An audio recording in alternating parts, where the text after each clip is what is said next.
พาทุกท่านนะครับมาชมบรรยากาศพิกัดของผมอยู่ที่คลองบางน้อยนะครับเขตตลิ่งชันกรุงเทพมหานครนะครับ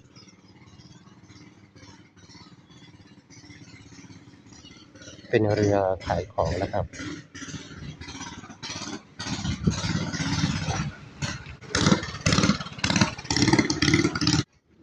มองเห็นเรือไกลๆนู่นนะครับก็เป็นหน้าวัด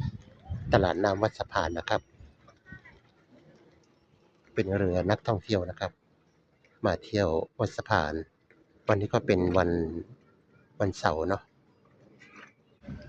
ตลาดน้ำวัดสะพานก็จะเปิดวันเสาร์อาทิตย์นะครับแล้วก็วันนักขัตฤกษ์นะครับเพื่อนๆถ้าใครผ่านมาหรืออยากมาเที่ยวก็แวะมาเที่ยวได้นะครับ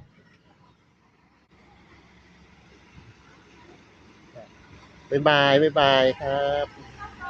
ครับ